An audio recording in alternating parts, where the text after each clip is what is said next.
அஸ்ஸலாமு அலைக்கும், welcome to sauce kitchen. இன்றைக்கி நம்ம 6 விதமான சட்னி பண்ண போகிறோங்க. எல்லாமே டேஸ்ட்டாக இருக்கும், செய்கிறது ரொம்ப ஈஸிங்க. ஃபஸ்ட்டு நம்ம செய்ய போகிறது என்ன அப்படின்னா பஜ்ஜி மிளகாய் சட்னிங்க. அதுக்கு அடுப்பில் ஒரு பாத்திரம் வச்சுருக்கேன். இதில் நம்ம 1 ஸ்பூன் அளவுக்கு எண்ணெய் சேர்த்துக்கலாம். எண்ணெய் கொஞ்சம் சூடாகட்டும். சூடாயிடுச்சு. இப்போது இதில் நான் இன்றைக்கி ஒரு 4 வத்தல் சேர்த்துக்கிறேங்க. உங்கள் காரத்தை தகுந்தாப்புல எடுத்துக்கோங்க. இது கொஞ்சம் பொரியட்டும். பொரிஞ்சிருச்சு. இப்போ இதில் 2 டேபிள் ஸ்பூன் அளவுக்கு உளுந்து சேர்த்துக்கலாம்.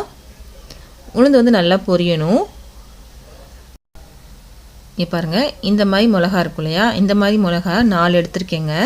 உள்ளே இருக்க விதைகள்லாம் எடுத்துகிட்டு இந்த மாதிரி கட் பண்ணி எடுத்து வச்சுருக்கேன். இது நல்லா பொரிஞ்சதுக்கப்புறம் நம்ம இதில் சேர்த்துடலாம்.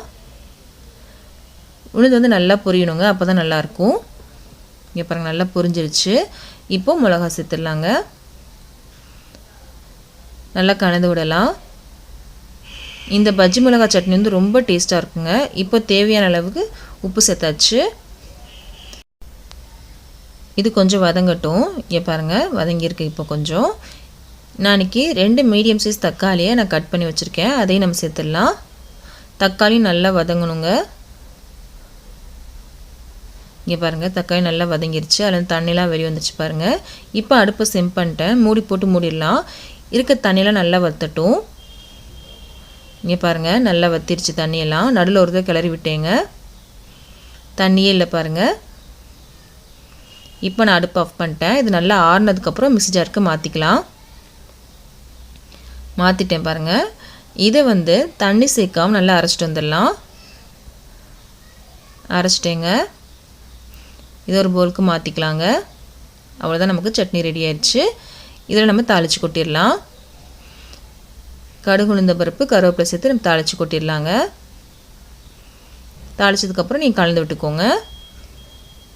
அவ்வளோதாங்க, பஜ்ஜி மிளகாய் சட்னி ரெடி ஆயிடுச்சு. இது இட்லி தோசைக்கெலாம் சூப்பராக இருக்கும். கண்டிப்பாக ட்ரை பண்ணி பாருங்கள்.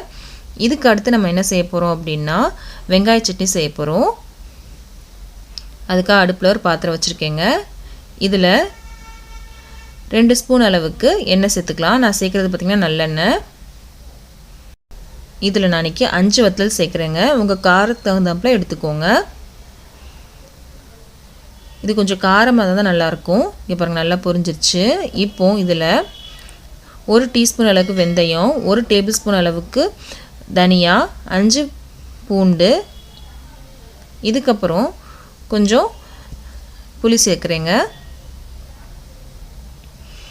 இதெல்லாம் நல்லா பொரியணுங்க. இதுக்கப்புறம் ஒரு 100 கிராம் அளவுக்கு சின்ன வெங்காயம் எடுத்து வச்சுருக்கேன். இதுக்கு பெரிய வெங்காயம் நல்லா இருக்காது, சின்ன வெங்காயம் தான் நல்லாயிருக்கும்.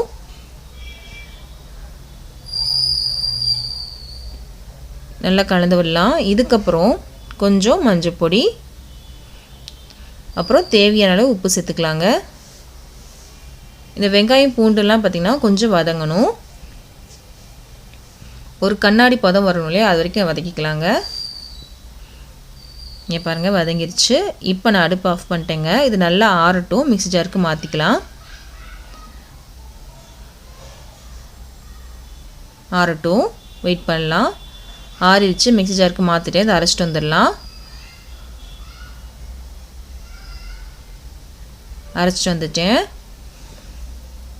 இதுக்கப்புறம் 2 டேபிள் ஸ்பூன் அளவுக்கு நல்லெண்ணெய் சேர்க்குறேங்க. கடுகு சேர்க்குறேன், பொரியட்டும். அதுக்கப்புறம் கருவேப்பிலை பொரிய ஆரம்பிச்சோடனே கருவேப்பிலை சேர்த்துடலாம்.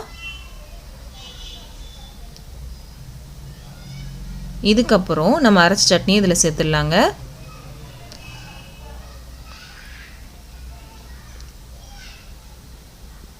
நல்லா கலந்து விடலாம் எண்ணெயில். இதுக்கப்புறம் மிக்ஸி ஜாரில் கொஞ்சம் தண்ணி சேர்த்து வச்சுருக்கேன். அதையும் நம்ம சேர்த்துடலாங்க. இதுக்கப்புறம் நான் இன்றைக்கி ஒரு சின்ன துண்டு வெல்லம் சேர்க்குறேங்க. இதில் வெல்லம் சேர்க்கும் போது ரொம்ப நல்லாயிருக்கும். வெல்லம் சேர்க்குறனால நமக்கு வந்து ரொம்ப இனிப்பெல்லாம் ஆகாது சட்னி. தண்ணிலாம் வற்றி எண்ணெய் வந்து தெளிஞ்சு வரணும். அது வரைக்கும் அடுப்பில் இருக்கட்டுங்க. 2லேருந்து 3 நிமிஷம் ஆகும். இங்கே பாருங்கள், எண்ணெய் தெளிஞ்சு வந்துருச்சு. இந்த சட்னி பார்த்திங்கன்னா 1 வாரம் வரைக்கும் வெளியில் வச்சாலே கெட்டு போகாதுங்க. ரொம்ப டேஸ்ட்டாக இருக்கும். இப்போ அடுப்பு ஆஃப் பண்ணியாச்சு. அவ்வளோதாங்க, சட்னி ரெடி ஆயிடுச்சு, வெங்காய சட்னி. இதுக்கு அடுத்து நம்ம செய்ய போகிற சட்னி என்ன அப்படின்னா கொத்தமல்லி சட்னிங்க.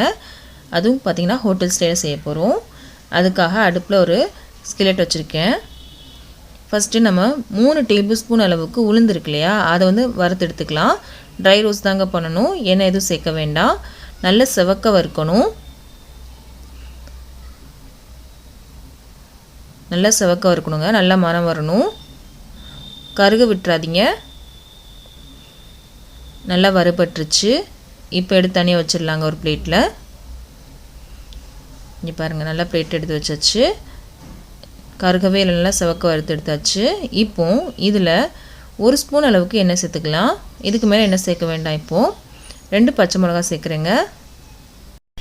இதோட ஒரு கட்டு கொத்தமல்லியை கட் பண்ணி 2ஆக கட் பண்ணி கழுவி எடுத்து வச்சுருக்கேங்க. அதோட தண்டு பகுதியும் எடுத்திருக்கேன். இது ரொம்ப வதக்கக்கூடாது, லைட்டாக பிளான்ச் பண்ணாலே போதும். லைட்டாக சுருள ஆரம்பிச்சோன்னே எடுத்துடலாம். இங்கே பாருங்கள், இது வரைக்கும் போதும். இப்போ நான் அடுப்பு ஆஃப் பண்ணியாச்சு. இது எடுத்து வச்சிடலாங்க பிளேட்டில். உடனே எடுத்துடணும். இப்போ எடுத்து வச்சாச்சு. நம்ம வறுத்து வச்ச உளுந்து, கொத்தமல்லி, பச்சை மிளகா, இதோட ஒரு சின்ன துண்டு புளி எடுத்து வச்சுருக்கேங்க. உங்களுக்கு காமிக்கணும் அப்படின்றதுக்காக தேங்காவை கட் பண்ண எடுத்து வச்சுருக்கேன். இந்த அளவுக்கு தேங்காவே போதுங்க. இதெல்லாம் மிக்ஸி ஜாருக்கு மாற்றிக்கலாம். தேங்காவை சின்ன சின்னதாக கட் பண்ணி வச்சுக்கலாம். உப்பும் சேர்த்துக்கலாங்க. இதில் மாற்றிட்டேன். இதை கொஞ்சம் தண்ணி சேர்த்து அரைச்சிட்டு வந்துடலாங்க. அரைச்சாச்சு. பாருங்கள், கலர் சூப்பராக வந்திருக்கு. கொத்தமல்லியை ரொம்ப நேரம் வதக்காமல் இருந்தோன்னா இந்த கலர் வருங்க. மாற்றியாச்சு. இதிலே நம்ம தாளித்து கொட்டிடலாம். கடுகு, உளுந்தம்பருப்பு, கருவேப்பிலை. அவ்வளோதான், கொத்தமல்லி சட்னியும் ரெடி ஆயிடுச்சுங்க. இதுக்கப்புறம் தேங்காய் சட்னி. மிக்ஸி ஜாரில் 2 பெரிய துண்டு தேங்காவை சின்னதாக கட் பண்ணி வச்சுருக்கேன். அதை நம்ம மிக்ஸி ஜாரில் சேர்த்துடலாம். நம்ம எவ்வளோ தேங்காய் எடுக்கிறோமோ அதில் பாதி அளவுக்கு நம்ம வந்து பொரிகல்ல எடுக்கணுங்க. அதில் பாதி பொரிகல்லங்க. இதுக்கப்புறம் ஒரு பச்சை மிளகாய் எடுத்திருக்கேன். உங்கள் காரத்தை தகுந்தாப்புல எடுத்துக்கோங்க. இந்த காரம் பார்த்திங்கன்னா நல்லாவே இருக்குது இந்த பச்சை மிளகாவில், அதனால் ஒரு பச்சை மிளகாய் எடுத்துக்கிறேங்க. அப்புறம் ஒரு துண்டு இஞ்சியை வந்து நான் சின்னதாக கட் பண்ணி வச்சுருக்கேன். அதையும் நம்ம சேர்த்துக்கலாம். இப்போது உப்பும் சேர்த்துக்கலாங்க. நீங்கள் வந்து இந்த சட்னியை ரொம்ப நேரம் வைக்க போகிறீங்க அப்படின்னா புளி சேர்த்து அரைச்சிக்கோங்க. நான் வந்து புளி சேர்த்து அரைக்கலைங்க. இந்த அளவுக்கு சட்னிக்கு வந்து இந்த சின்ன சைஸ் புளி போதுங்க. இதுக்கு மேலே நீங்கள் சேர்க்க வேண்டாம். நீங்கள் ரொம்ப நேரம் வைக்கிறீங்க அப்படின்னா மட்டும் புளி சேர்த்துக்கோங்க. இப்போ நான் புளி சேர்க்காம தான் அரைக்கிறேன். ஹோட்டலில் கண்டிப்பாக புளி சேர்ப்பாங்க. அந்த டேஸ்ட் வேணால் நீங்கள் புளி சேர்த்து அரைச்சிக்கோங்க. அரைச்சிட்டு வந்தாச்சு. இது ஒரு பவுலுக்கு மாற்றியாச்சு. இதுலேயும் தாளித்து கொட்டிடலாம். தாளிக்கும் போது இதில் வந்து ஒரு சின்ன வத்தலையும் சேர்த்து நீங்கள் தாளிச்சிங்க அப்படின்னா ரொம்ப மணமாக இருக்கும். அவ்வளோதாங்க, தேங்காய் சட்னியும் ரெடி ஆயிடுச்சு. இதுக்கப்புறம் பூண்டு கார சட்னி நம்ம செய்ய போகிறோம். அடுப்பில் ஒரு கடாயை வச்சுருக்கேன். இதில் 2 ஸ்பூன் அளவுக்கு நல்லெண்ணெய் சேர்க்குறேங்க. எண்ணெய் கொஞ்சம் சூடாயிடுச்சு. இதில் ஒரு 15 பல் பூண்டு சேர்த்துக்கலாங்க. பூண்டில் பாதி அளவுக்கு வெங்காயம் எடுத்துக்கலாம். இதுக்கப்புறம் 15 வத்தல் எடுக்கிறேன். இது பூண்டு கார சட்னி அப்படின்றத வத்தல் கொஞ்சம் ஜாஸ்தியாகவே எடுத்திருக்கேன். இதை கொஞ்சம் வதக்கிக்கலாம். நல்லா வதங்கணும். இங்கே பாருங்கள், நல்லா வதங்கிருச்சு. அடுப்பு ஆஃப் பண்ணியாச்சு. இது கொஞ்சம் ஆறட்டும். ஆறினதுக்கப்புறம் மிக்ஸி ஜாருக்கு மாற்றிட்டேங்க.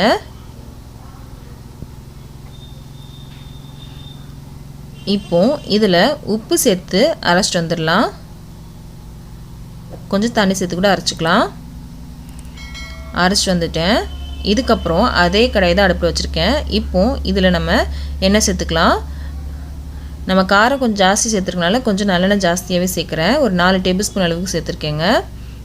கடுகு, உளுந்த பருப்பு சேர்க்குறேன். எண்ணெய் சூடானதுக்கப்புறம் இது கொஞ்சம் பொரியணும். பொரிஞ்சதுக்கப்புறம் கருவேப்பிலை சேர்த்ததுக்கப்புறம் கொஞ்சம் பெருங்காயம் சேர்க்குறேன்.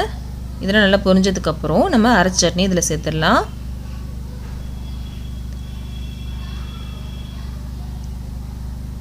சேர்த்தாச்சு. எண்ணெய் வந்து நல்லா தெளிஞ்சு வரட்டும். அடுப்பு ஆஃப் பண்ணிடலாம். இங்கே பாருங்கள், நல்லா எண்ணெய் தெளிஞ்சு வந்துருச்சு. இதையும் நம்ம 1 வாரம் வரைக்கும் வெளியே வச்சுக்கலாங்க. அவ்வளோதாங்க, பூண்டு கார சட்னியும் ரெடி ஆயிடுச்சு.